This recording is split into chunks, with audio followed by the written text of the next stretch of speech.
하나님의 평강과 은혜가 함께 하시길 주님의 이름으로 축복합니다. 자, 함께 신앙 고백하시며 11월 5일 화요일 새벽 기도회를 하나님께 올려드리겠습니다. 나는 전능하신 아버지 하나님, 천지의 창조주를 믿습니다. 나는 그의 유일하신 아들, 우리 주 예수 그리스도를 믿습니다. 그는 성령으로 잉태되어 동정녀 마리아에게서 나시고 본디오 빌라도에게 고난을 받아 십자가에 못 박혀 죽으시고 장사된 지 사흘 만에 죽은 자 가운데서 다시 살아나셨으며 하늘에 오르시어 전능하신 아버지 하나님 우편에 앉아 계시다가 거기로부터 살아있는 자와 죽은 자를 심판하러 오십니다. 나는 성령을 믿으며 거룩한 공교회와 성도의 교제와 죄를 용서받는 것과 몸의 부활과 영생을 믿습니다. 아멘. 전능하신 아버지 하나님, 오늘도 말씀 앞에 세워주시니 감사합니다. 주님 말씀하옵소서. 우리로 듣겠나이다. 주님, 이와 같이 믿음으로 순종의 삶을 살며 주님 주시는 능력을 맛보고 누리는 거룩한 믿음의 하루가 되게 하옵소서. 예수님의 이름으로 기도드립니다. 아멘.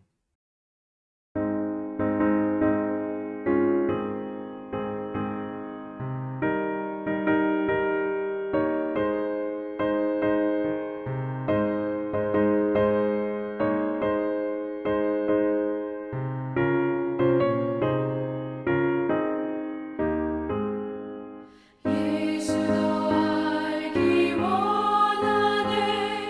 크고 넓은 은혜와 계속해 주신 사랑을 간절히 알기 원하네. 내 평생의 소원, 내 평생의 소원, 계속해 주신 사랑을 간절히 알기 원하네.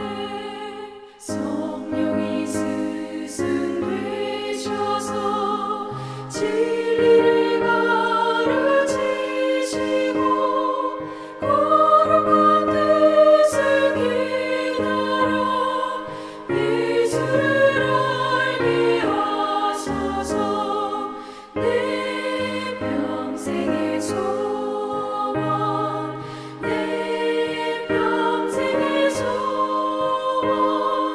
계속해 주신 사랑을 간절히 알기 원하네. 성령의 감화 받아서 하나님 말씀 배우니 그 말씀 한 절 한 절이 내 맘에 교훈 되도다. 내 평생의 소원, 내 평생의 소원, 계속해 주신 사랑을 간절히 알기 원하네. 예수가 계신 보좌는 영광에 둘려 있도다. 평화의 왕이 오시니 그 나라 왕성하도다. 내 평생의 소원, 내 평생의 소원, 계속해 주신 사랑을 간절히 알기 원하네. 하나님 말씀 요한복음 11장 1절에서 6절까지 말씀입니다. 어떤 병자가 있으니 이는 마리아와 그 자매 마르다의 마을 베다니에 사는 나사로라. 이 마리아는 향유를 주께 붓고 머리털로 주의 발을 닦던 자요, 병든 나사로는 그의 오라버니더라.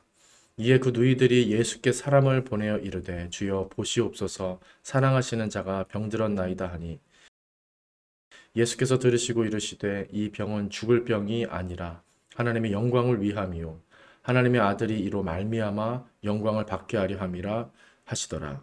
예수께서 본래 마르다와 그 동생과 나사로를 사랑하시더니 나사로가 병들었다함을 들으시고 그 계시던 곳에 이틀을 더 유하시고 그 후에 제자들에게 이르시되 유대로 다시 가자 하시니 제자들이 말하되 랍비여 방금도 유대인들이 돌로 치려 하였는데 또 그리로 가시려 하나이까.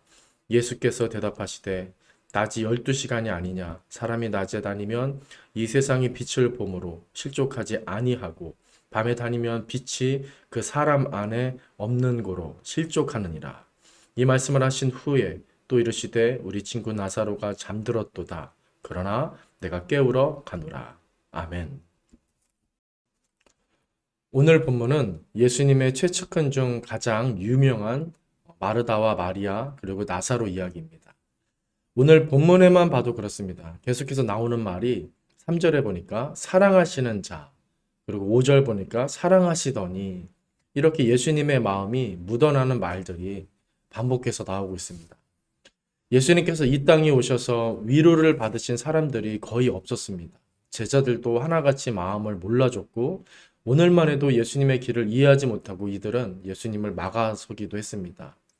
마음을 몰라준다는 것, 공감을 해주는 것이 참 중요한데 예수님은 가장 가까이 있었던 제자들이나 성경을 많이 알고 있던 바리새인들과 서기관들이 정말 그 마음을 몰라줬고요. 공감은커녕 오해하고 비난하는 일들도 많이 겪으셨습니다.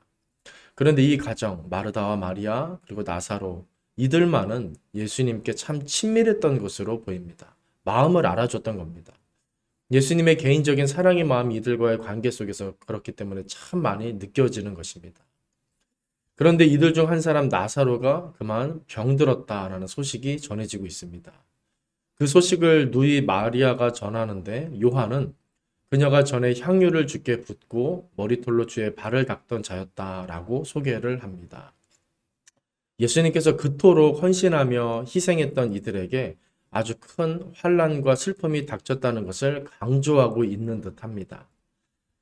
이처럼 예수님을 사랑하고 그래서 몸과 마음 다해 주님을 섬겼는데도 인생은 어떠합니까? 참 어려운 것입니다. 인생에는 여전히 한계가 있고 고통을 피할 수 없었던 것입니다. 하지만 그런 헌신과 희생의 사모함으로 마리아는 어떻게 한 것입니까? 다시 예수님을 찾을 수 있었던 겁니다. 그분이 참 소망이 되시고 위로가 되시고 힘이 되신다는 사실을 잊지 않고 그분께 요청하며 그분을 붙잡고 그분께 간구했던 겁니다. 우리도 인생의 한계와 고통의 필연성을 인지하면서 주님을 찾고 주님께 간구하는 삶을 살아라. 그렇게 오늘 본문 말씀이 말하는 것 같습니다. 그 한계와 고통 속에 신음하며 절망하기보다 주 안에서 이것들을 이겨내며 견디며 그 밖으로 예수께로 하나님께로 성령 하나님께로 나오라는 것입니다. 이처럼 믿음의 삶은 우리로 세상과 인생을 초월하고 극복하게 해줍니다. 그래서 자유케 해줍니다. 그리고 3절 보시면 마리아는 예수님께 이렇게 말합니다. 주여 보시옵소서 사랑하시는 자가 병들었나이다. 그분의 사랑을 느끼고 있다고 확신하고 있었던 이 마리아의 모습을 우리는 보게 됩니다. 그래서 그분의 사랑을 의지할 수 있었고 그래서 이렇게 간구하는 것입니다. 저는 이것이 가장 탁월한 믿음의 모습이며 기도의 자세다라고 생각합니다. 우리는 많은 기도를 드리지만 정작 그분의 사랑을 확신하지 못한 채 의문을 품고 기도할 때가 많았습니다. 실제로 이루어질까? 정말 기도 응답이 있을까? 하는 은연중 불신과 회의적인 생각을 갖고 살 때가 혹은 그렇게 회의적인 생각을 안고 기도할 때도 있었던 것 같습니다.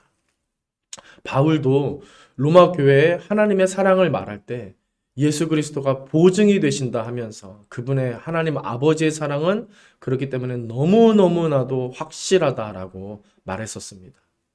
세상이 아무리 흔들리고 그래서 어려워도 우리가 그분의 사랑을 확신하는 것, 확실히 느끼는 것, 확실히 인지하는 것, 이것은 신앙생활에서 가장 중요한 부분인 것입니다. 그렇게 마리아는 예수님의 사랑을 확신한 채 그렇게 의지하며 자신의 형제 나사로의 병을 부탁드리는 겁니다. 예수님은 그녀의 말을 잘 들으셨는데 뭐라고 하셨냐면 죽을 병이 아니라 라고 대답을 하십니다. 그러면서 뭐라고 말씀하십니까? 이 병은 죽을 병이 아니라 하나님의 영광을 위함이요 하나님의 아들이 이로 말미암아 영광을 받게 하려 함이라. 이렇게 말씀합니다. 여러분 어떻게 느껴지십니까? 사실 이 말은 정말 훌륭하고 중요한 말씀이지만 어떤 면에서는 오해받기 딱 좋은 그런 말입니다. 우리의 고통이 그분의 영광을 위함이라니 우리는 너무 힘들고 어렵고 버거운데 너무 쉽게 안일하게 남일처럼 말씀하시는 거 아닌가 하는 생각이 드는 겁니다. 하지만 우리가 다시 생각해야 하는 것은 그분의 사랑입니다. 그분은 확실히 나사로를 사랑하십니다. 그분은 누구보다 그의 병을 안타까워하시고 슬퍼하십니다. 누구보다 나사로가 낫기를, 회복되길, 그래서 건강히 행복하게 살기를 원하시는 분이십니다. 그렇다면 왜 이렇게 말씀하셨을까요? 세상 무엇보다 확실하고 견고한 건 하나님의 뜻이기 때문입니다. 성경에서 가장 강조하는 것이 무엇입니까? 하나님의 약속이, 뜻이, 말씀이 이루어졌다는 것입니다. 예수님 자체가 이미 하나님의 뜻을 이루고 성취하는 일의 결정체가 되셨다는 것입니다. 그래서 나사로는 죽을 병이 아니라 하나님의 영광을 위한 병으로 그분의 영광을 위한 일이라는 것은 나사로가 도구처럼 그저 쓰여지는 수단과 같은 존재라는 뜻이 아니라 반드시, 이게 중요합니다. 반드시 성취되고 반드시 이루어지는, 치료되는 그런 일을 이 나사로가 경험하게 될 거다라는 말씀을 하시는 겁니다. 하나님의 영광은 절대 포기되거나 실패되는 일이 아니기 때문입니다. 그래서 죽을 병이 아니다. 반드시 낫게 될 것이다. 하나님의 영광을 걸고 하나님의 이름을 걸고 회복함을 얻게 되고 응답을 받게 될 것이다. 그 약속 아래 너희의 믿음의 삶이 있다 말씀하시는 겁니다. 크신 하나님의 뜻이 이 나사로의 인생에 스며들어 있다. 하나님은 이 작은 나사로 인생을 사랑하셔서 그 크신 영광의 일에 참여시키겠다. 이런 의미가 있는 것입니다. 그렇기 때문에 예수님이 그의 병환 소식을 듣고도 베다니로 바로 가지 않고 계셨던 것을 이틀 동안 유하셨던 것은 그가 소중하지 않았기 때문이 아니라 반드시 이루어질 하나님의 성취를 강조하기 위함이었습니다. 물론 그의 누이들인 마리아와 마르다는 피말리는 시간을 보냈을지 모릅니다. 나사로는 고통으로 정말 힘겨운 시간을 보냈을 겁니다.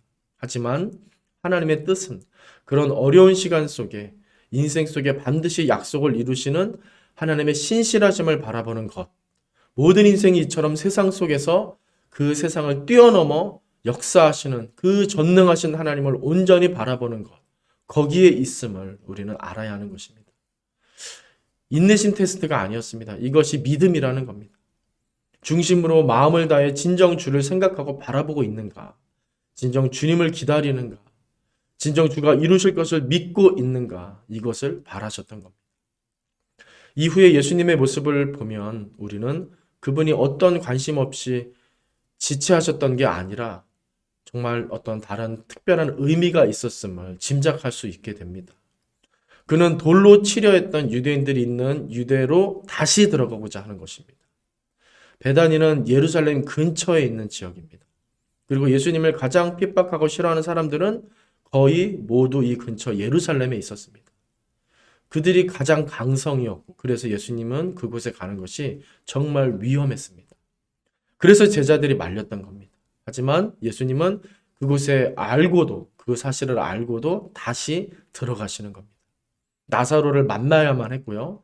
하나님의 뜻을 이루어야만 했고 그의 누이들을 그렇게 다시 사랑으로 만나야만 했기 때문입니다. 그렇게 그분은 9절에서 10절 말씀하시는 것처럼 이 어두운 세상에 빛으로 오셔서 어둠 속에 있는 인생을 빛으로 일깨우시고 인도하시는 겁니다. 생명의 빛으로 구원의 빛으로 인생을 우리를 인도해 내시는 겁니다. 그리고 마지막 11절을 보실까요? 11절을 보시겠습니다. 이 말씀을 하신 후에 또 이르시되 우리 친구 나사로가 잠들었도다. 그러나 내가 깨우러 가노라. 아멘. 그분의 마음은 사실 이 한 가지였던 겁니다. 이거 한 가지셨습니다. 그를 깨우는 것, 그를 어둠에서 빛으로 인도하는 것, 그를 어둠에서 건져 빛 안에서 살게 하는 것, 그렇게 나사로를 고통에서 벗어나게 하는데 육체의 고통뿐 아니라 세상의 한계를 넘어 영생으로까지 가게 하는 것, 이것을 계속 염두하고 열망하고 계셨던 겁니다. 하나님은 반드시 당신의 뜻을 이루시는 분입니다. 결코 세상에 지지 않으시는 분이십니다. 항상 이기며 넉넉히 이기시는 분이십니다. 그리고 하나님은 그 사실을 우리가 알길 원하시는 겁니다. 왜냐하면 우리가 그분의 자녀이기 때문입니다. 우리가 그분의 백성이기 때문입니다. 내 생각엔 더디가는 것 같아도, 늦춰지는 것 같아도 그분의 뜻과 마음과 역사하실 것을 바라보며 우리가 믿음으로써 평안을, 그분이 주시는 평안을 빼앗기지 않는 것, 그래서 그토록 신뢰하고 의지하는 것, 모든 시간 속에 그런 하나님의 생각과 뜻을 기억하며 끊임없이 하나님 바라보는 것, 이런 믿음을 우리에게 하나님은 원하시며 기대하시는 겁니다. 이것이 바로 온전한 아들의 모습, 딸의 모습, 하나님의 자녀의 모습이기 때문입니다. 우리 보나님교회 성도님들, 오늘도 인생 속의 한계를 느끼며 어려움을 겪는 시간들이 있으실 텐데 무엇보다 확실한 그분의 사랑과 능력을 힘입어 평강을 얻는 믿음을 갖게 되시길 바랍니다. 그분이 일하실 거고 이미 일하고 계십니다. 그분은 반드시 선한 일을 이루고 나를 통해 새 일을 행하실 겁니다. 그분을 신뢰하며 기도하고 찬양하는 것이 우리의 힘인 줄로 믿습니다. 아무쪼록 그 믿음과 신앙의 자세를 유지하여서 오늘도 내일도 영원토록 승리하실 하나님과 동행하는 삶을 저와 여러분 살게 되시길 주님의 이름으로 간절히 축원드립니다. 기도하겠습니다. 전능하신 아버지 하나님, 오늘도 말씀 붙잡고 나아갑니다. 아버지, 두렵고 떨리는, 아버지 막연한 그런 세상 속에 오늘도 내일도 우리가 살 텐데, 하지만 반드시 약속을 이루시며 그 약속이 우리의 삶에 스며들게 하셔서 우리의 인생도 결코 놓지 않고 포기하지 않고 하나님의 성취와 능력으로서 그렇게 이끌어 주실 줄 믿고 바라보니 하나님의 평강을 잃지 않게 하시고 그 평안 가운데 거하여 기쁨으로 찬양하며 주님과 더불어 살아가는 우리의 인생 되게 하여 주시옵소서. 예수님의 이름으로 기도드립니다. 아멘. 하늘에 계신 우리 아버지, 아버지 이름을 거룩하게 하시며 아버지 나라가 오게 하시며 아버지의 뜻이 하늘에서와 같이 땅에서도 이루어지게 하소서. 오늘 우리에게 일용할 양식을 주시고 우리가 우리에게 잘못한 사람을 용서하여 준 것 같이 우리 죄를 용서하여 주시고 우리를 시험에 빠지지 않게 하시고 악에서 구하소서. 나라와 권능과 영광이 영원히 아버지의 것입니다. 아멘.